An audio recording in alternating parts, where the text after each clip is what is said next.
Bonjour, on est en plein jour du mois d'Elul, Chodesh HaRachamim ve'Aselichot.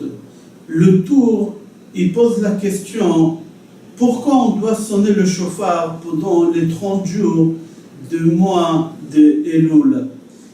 Dans le tour, dans Siman Taf Kuf Pei Aleph, c'est rapporté là-bas, Tanya, c'est enseigné de Pirkei de Rabbi Eliezer, dans le livre qui s'appelle Pirkei Rabbi Eliezer, qui a Rosh Chodesh Elul, Akadosh Baruch Hu a demandé à Moshe Rabbeinu de monter au mont Sinaï pour recevoir les dernières tables de la loi. Et Moshe Rabbeinu, il est monté Rosh Chodesh Elul, et il est resté là-bas 40 jours, c'est-à-dire qu'il a descendu de mont Sinaï 40 jours après, le jour de Kippour, on a reçu les deuxièmes tables de la loi. Mais au moment que Moshe Rabbeinu à Rosh Chodesh Elul, il est monté au mont Sinaï, c'est marqué là-bas que tous les bénis Israël, ils ont sonné le shofar. Pourquoi? C'est pour leur rappeler de ne pas faire la même faute qu'ils ont fait la dernière fois, le veau d'or. Là, Moshe Rabbeinu, il va monter, et il va redescendre dans 40 jours, il ne faut pas faire la même erreur que la dernière fois, ils ont sonné le shofar.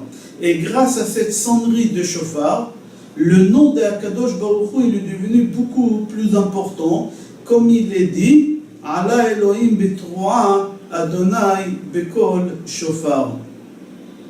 Et pour cela, c'est marqué dans Pirkei de Rabbi Eliezer, on a cette habitude de sonner dans le shofar pendant tout le mois de Elul. Depuis le lendemain de Rosh Chodesh Elul, on doit sonner le shofar en souvenir que Béné Israël, ils ont sonné le shofar et pour eux c'était un pense bête de ne pas faire la même erreur de veau d'or. Alors nous, on sonne le shofar pendant ce mois-ci pour nous rappeler de faire tchouva par rapport à toutes les actions qu'on a fait pendant toute cette année. C'est marqué encore dans le tour que les jours de Rosh Chodesh Elul jusqu'à Rosh Hashanah, on appelle ces jours Yom HaRachamim ve'Aselichot, les jours des Rachamim, des miséricordes, et le jour des pardons. C'est-à-dire au moment qu'on demande pardon à Kadosh Baruch Hu, il est tellement miséricorde qu'on doit profiter de ce mois-ci pour essayer de réparer nos actions qu'on a fait pendant les 11 mois qui viennent de passer depuis Kippour de l'année dernière. Et le jour entre Rosh Hashanah et Kippour, on appelle Yemei Hadin ve'Arachamim, le jour des rigueurs et des Rachamim. Et on demande à Akadosh Baruch Hu, avec beaucoup de Rachamim pendant la Aseret Yemei Teshuvah, qu'Akadosh Baruch Hu ne juge pas avec la rigueur, mais seulement avec la Rachamim. Aussi, on appelle les jours qui entre Rosh Hashanah et Kippour Ben Kiseh le Asor. Kiseh, c'est la chambre Kisui, couvert. C'est la seule fête que la lune elle est couverte. Alors Ben Kiseh, entre le jour de la fête que la lune elle est couverte, c'est Rosh Hashanah parce que c'est le premier du mois, Asor, jusqu'au 10e jour du mois. Et le 10e jour du mois, c'est Yom Kippour. Alors le jour qui est entre Rosh Hashanah et Kippour, on appelle ça Yemei Hadin ve'Arachamim, et on les appelle aussi Yemei Ben Kiseh le Asor, entre le mois que la lune est cachée, le jour que la lune est cachée, jusqu'au 10e jour. C'est marqué dans Shir HaShirim, Ani le Dodi ve'Dodi li. Shlomo HaMelech, il a comparé à Kadosh Baruch Hu et le peuple d'Israël comme un oncle avec son neveu. Il a écrit là-bas, Ani le Dodi, moi je suis à mon bien-aimé, mais en hébreu, Dodi, ça veut dire mon oncle, et Vedodi, il est mon bien-aimé, il est à moi. Pourquoi on appelle ça bien-aimé, mon oncle? On va expliquer. Pourquoi Shlomo HaMelech, il n'a pas utilisé d'autres termes entre Akadosh Baruch Hu et Béné Israël? Il pouvait dire, au lieu de dire mon oncle, dire Dieu, entre Dieu et moi. Ou pourquoi il n'a pas dit entre Dodi et son fils, c'est-à-dire entre Dieu et ses enfants. Nous, on est les enfants d'Akadosh Baruch Hu.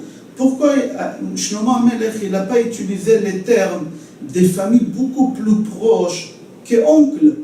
il a utilisé les termes Ani, Ledodi, Vedodili. Première chose, il faut savoir que les premières lettres de Ani, Ledodi, Vedodili, ça forme le mot Elul. Le mois de Elul. Pendant le mois de Elul, on est très très proche à Akadosh Baruch Hu, plus des autres jours de toute l'année. Parce que les autres jours de toute l'année, pour pouvoir parler avec Akadosh Baruch Hu, pour pouvoir lui demander deux choses, c'est un peu difficile. Mais le jour des mois de Elul, on dit Amelech Basadeh, le roi il est dans le champ. Et au moment que le roi il se trouve dans le champ, et on aimerait parler avec lui, c'est la meilleure occasion. On n'a pas besoin de passer par des secrétaires, par des courriers, rendez-vous, etc. Là, tout de suite. Et Akadosh Baruch Hu, pendant tout le mois de Elul, se trouve dans le champ. Ani, Ledodi, Vedodi, Li. Les premières lettres, c'est Elul. Et les dernières lettres, c'est 4 Yud. Ani, c'est Yud. Ledodi, Yud. Vedodi, Yud, Li. Les 4 derniers mots, les dernières lettres, c'est Yud. 4 Yud, c'est 40. Chaque Yud, c'est 10, c'est 40. Ça rappelle les 40 jours que Moshe Rabbeinu il est monté au Har Sinaï pour nous ramener les deuxièmes tables de la loi. Ça nous rappelle aussi qu'on a 40 jours ici, on appelle ça les jours des jugements, qu'on doit se préparer au tribunal devant Akadosh Baruch Hu, et après on a le jour du tribunal devant Akadosh Baruch Hu, c'est Rosh Hashanah, et après on a Yom Kippour, c'est le jour du tampon des jugements. Maintenant on va essayer de comprendre pourquoi Shlomo HaMelech il a utilisé les termes d'oncle, pourquoi il n'a pas utilisé les termes de père avec son fils, ou Dieu, carrément, il aurait utilisé le nom de Dieu. La réponse est parce que au moment qu'un enfant il vient au monde, il n'a pas choisi ses parents, il n'a pas choisi ses frères, il n'a pas choisi ses sœurs, il n'a pas choisi ses grands-parents, ni ses oncles, personne. Cet enfant il est venu au monde et tout de suite on lui a dit, voilà ta famille, voilà tes parents, voilà tes frères, voilà tes sœurs, voilà tes oncles, voilà tes grands-parents, etc. C'est-à-dire il est venu au monde et déjà sa famille elle était prête, elle était là, et on lui a mis devant la fête accomplie, on lui a dit voilà ta famille.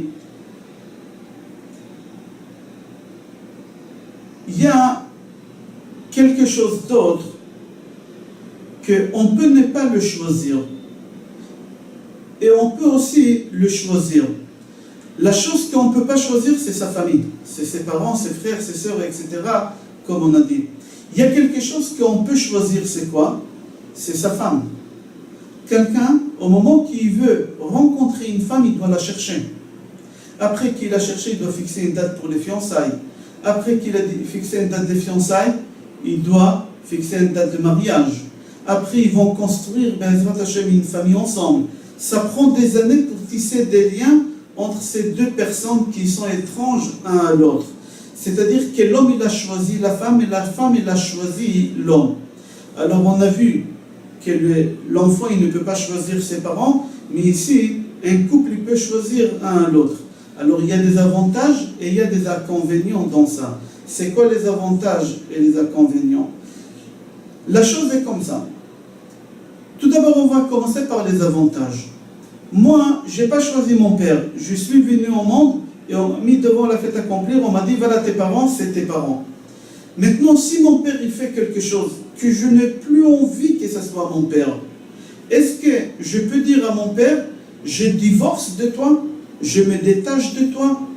Ça n'existe pas quelqu'un qui dit, c'est mon ex-père, ou c'est mon ex-mère, ou c'est mon ex-oncle. Ça n'existe pas. Les parents, c'est les parents. Ça, c'est un avantage, qu'on ne peut pas se séparer. Il y a un inconvénient dans la vie d'un couple. L'inconvénient, ça peut aussi être un avantage, ça dépend. C'est qu'un couple, il peut se séparer. Un homme et une femme, ils vivent ensemble. Il y a un d'eux qui a fait des bêtises, ou les deux, ils ont fait des bêtises. Ils ne s'entendent pas, ils veulent se séparer.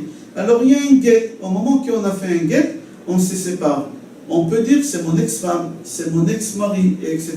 On peut se séparer. Alors il y a des cas dans la vie qu'on ne peut pas se séparer, et il y a des cas qu'on peut se séparer. Shlomo HaMelech, il a utilisé les termes d'oncle. Pourquoi oncle? Parce que l'oncle ne peut pas se détacher de son neveu ou de sa nièce. L'oncle, il restera un oncle. On ne peut pas se détacher. L'oncle ici, c'est qui? C'est Akadosh Baruch Hu. L'oncle ici, c'est Akadosh Baruch Hu. Si nous, on fait trop de péchés, et Akadosh Baruch Hu, il veut se détacher de nous, il ne peut pas. Shlomo HaMelech, il a utilisé le terme d'oncle. Un oncle ne peut pas rejeter son neveu et dire c'est mon ex-neveu, ça n'existe pas. Au contraire, si moi j'ai envie de me détacher de Dieu, j'ai envie de me détacher du judaïsme, je ne peux pas faire une chose pareille. Je suis né juif, je reste juif, je n'ai pas le choix, je ne peux pas me détacher. C'est pour cela que Shlomo HaMelech, il a utilisé le terme d'oncle et pas le terme de Dieu.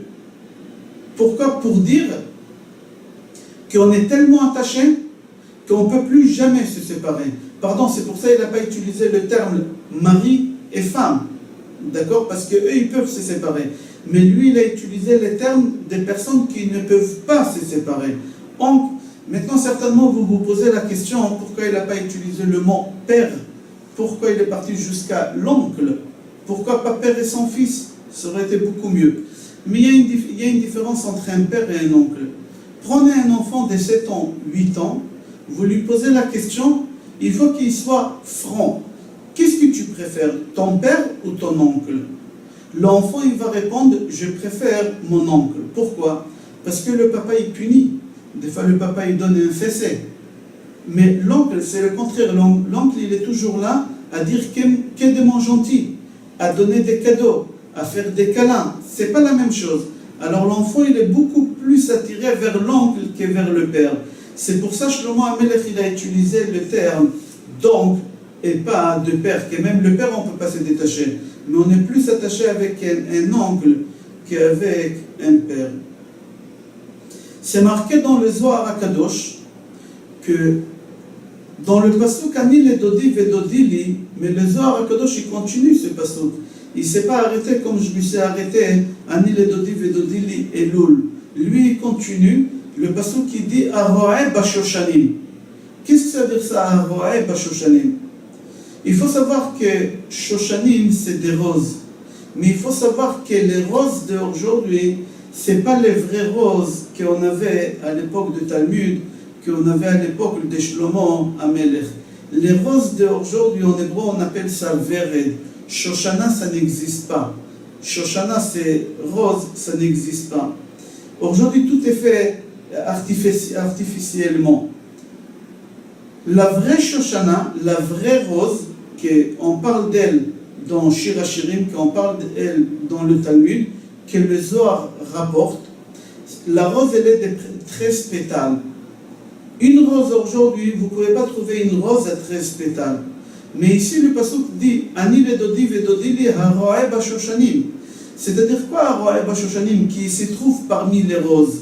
De quelle rose on parle ici? Le Zohar HaKadosh dit comme la rose elle a 13 pétales. HaKadosh Baruch Hu s'est conduit avec nous pendant ces jours du mois de Elul avec Shlosh Esrei Ikare Rachamim, avec les 13 principes de miséricorde. Adonai, Adonai, El Rachom Vechanun, Erech Apayim Verav Chesed Ve'emet, Nutzer Chesed La'alafim, etc., etc. Le Gaon Mivilna dit que tout le mois de Elul, depuis Rosh Chodesh Elul, jusqu'à le dernier jour de Elul, jusqu'à veille de Rosh Hashanah, ces jours-ci, ils se trouvent dans le niveau de la bonté.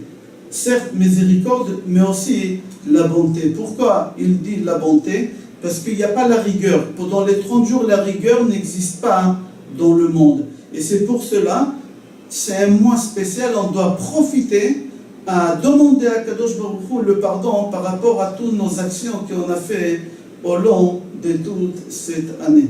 Je vous souhaite, Be'ezrat Hashem, bracha ve'atzlacha, besorot tovot et kol tov.